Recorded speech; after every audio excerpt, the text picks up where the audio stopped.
Olá, seja bem-vinda, seja bem-vindo ao Mente Aberta Audiobooks. Na nossa leitura inclusiva de hoje, leremos a introdução e o capítulo 1 do livro Metafísica para Todos, da série Metafísica 4 em 1 da Coni Mendes. Mas antes de começarmos, peço que se inscreva no nosso canal e ative o sininho para receber nossas notificações. Vamos a isso! Metafísica ao alcance de todos. Coni Mendes. Introdução. Este livro está escrito no que a autora chama de palavras a centavos, ou seja, está escrito da forma mais simples para que seja compreensível ao que necessita conhecer a verdade de Deus e que não tem conhecimentos para digerir os textos de psicologia e metafísica tal como estão escritos. Cada vez que ouvimos ou lemos algo novo, desconhecido para nós, se despertam células de nosso cérebro que estavam adormecidas. A segunda vez que tropeçamos com aquela ideia nova, a compreendemos um pouco melhor. As células despertadas começam a trabalhar a ideia e, em pouco tempo, se faz a luz em nossa mente. Ou seja, aceitamos a ideia, a adotamos e colocamos em prática automaticamente. Assim é como vamos despertando, aprendendo, evoluindo e adiantando. Não é necessário fazer esforços sobre-humanos para que nos penetrem as coisas na cabeça. É um processo natural, mas há que colocar a boa vontade de reler, voltar a reler e ler novamente, até que o aprendido seja automático. Isto é tudo.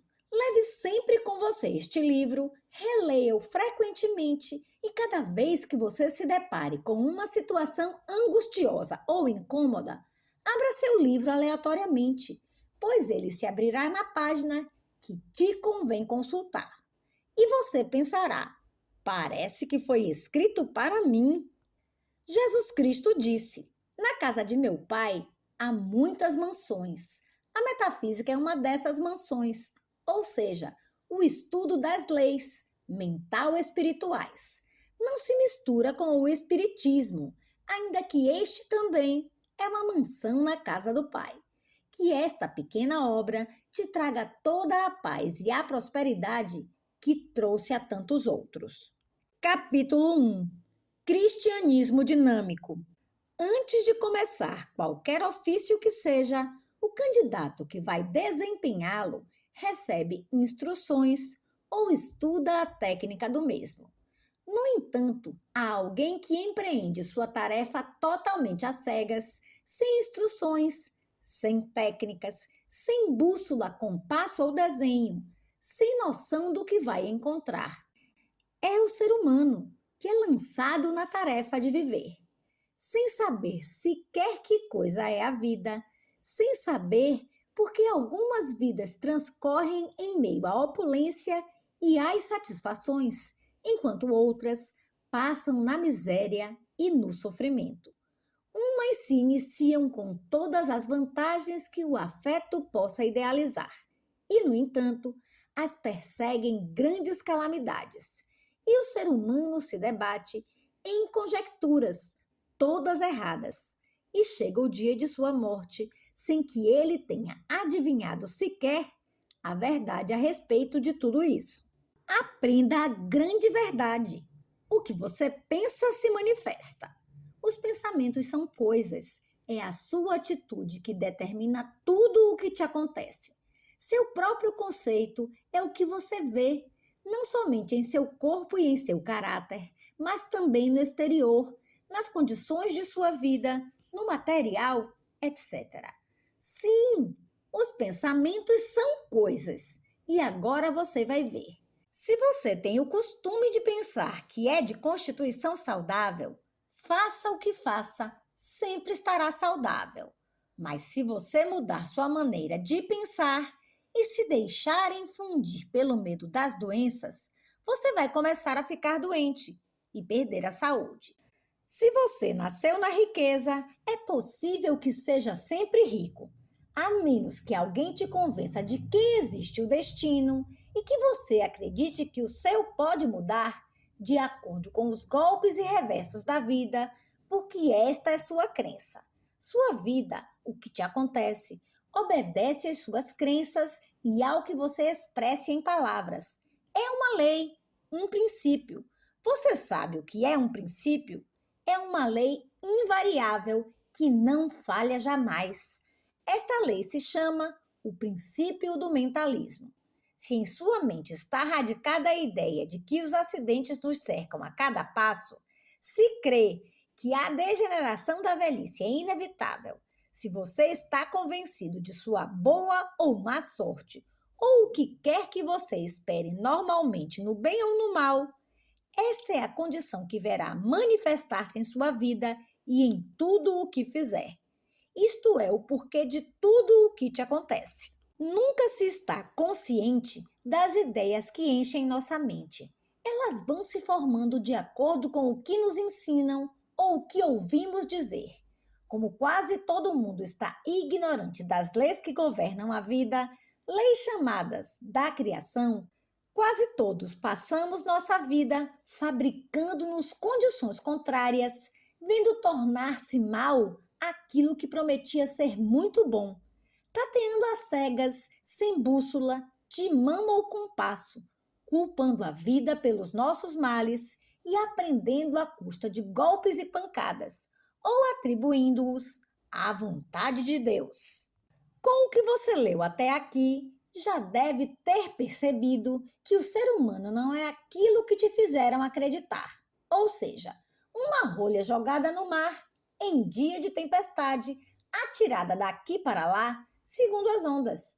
Nada disso. Sua vida, suas circunstâncias, seu mundo, tudo o que ele é, tudo o que acontece, são criações dele e de mais ninguém. Ele é o rei de seu império, mas se sua opinião é que ele é somente uma rolha no meio do mar, assim será. Ele crê nisso e o permitiu. Nascer com livre-arbítrio significa ter sido criado com o direito individual de escolher. Escolher o quê? O pensar negativo ou positivamente, pessimista ou otimista, pensando no feio e no mal, se produz o feio e o mal. Pensando no bom e belo, se produz o bom e o belo no exterior e ou interior. A metafísica sempre ensinou que o que pensamos constantemente passa para o subconsciente e se estabelece atuando como reflexo. A psicologia moderna, por fim, o descobriu. Quando o ser humano se vê envolto nos efeitos de sua ignorância, ou seja, que produziu para si uma calamidade, se volta para Deus e suplica que o livre do sofrimento. O homem vê que Deus o atende às vezes e outras vezes inexplicavelmente não. Neste último caso, é quando seus amigos o consolam dizendo: há que resignar-se ante a vontade de Deus. Isto é o mesmo que dizer que todos concordam que a vontade do Criador é má, mas ao mesmo tempo a religião ensina que Deus é nosso Pai, um Pai todo amor, bondade, misericórdia, todo sabedoria e eterno. Vê como não concordam estas duas teorias? Você acha que um pai todo amor e infinitamente sábio possa sentir e expressar má vontade para com os seus filhos? Os pais e mães mortais não seriam jamais capazes de atribular a nenhum de seus filhos com os crimes que atribuímos a Deus. Nós não seríamos capazes de condenar ao fogo eterno um filho nosso, por uma falta natural de sua condição mortal. Mas consideramos que Deus sim é capaz. É o mesmo que dizer, sem que percebamos claramente, que atribuímos a Deus uma natureza de magnata teimoso, vingativo, cheio de má vontade, pendente de nossa menor infração, para nos dar castigos fora de proporção. É natural pensar assim quando nascemos e vivemos ignorando as regras e leis básicas da vida. Já dissemos a razão de nossas calamidades. As produzimos com o pensamento. Nisto é que somos imagem e semelhança do Criador. Somos criadores, cada qual criador de sua própria manifestação. Agora, por que Deus parece nos atender umas vezes e outras não? Porque a oração é o pensamento mais puro e mais alto que se possa pensar. É polarizar a mente em grau altamente positivo. São vibrações de luz que lançamos quando oramos, ou seja, quando pensamos em Deus. Estas vibrações têm que transformar instantaneamente em perfeito e belo todas as condições escuras que nos rodeiam, como quando se leva uma luz a um quarto que está às escuras. Sempre que quem está orando pense e creia que esse Deus a quem pede é um Pai amoroso que deseja dar tudo de bom a seu filho. Neste caso, Deus sempre atende. Mas, como geralmente a humanidade tem o costume de pedir assim: ai, Pai, Deus, tira-me desta dificuldade. Eu sei que vais pensar que não me convém, porque tenho que cumprir esta prova. Em outras palavras, já se negou todas as possibilidades de receber. Tenha mais fé, então, neste Deus que te ensinaram como teimoso, vingativo, cheio de má vontade, que está esperando que cometamos a primeira infração para nos dar castigos de crueldade satânica, pois o que assim pede, recebe somente de acordo com sua própria imagem de Deus. É tão simples como te digo. Agora, não esqueça jamais que a vontade de Deus para você é o bem, a saúde, a paz, a felicidade, o bem-estar e tudo de bom que ele criou.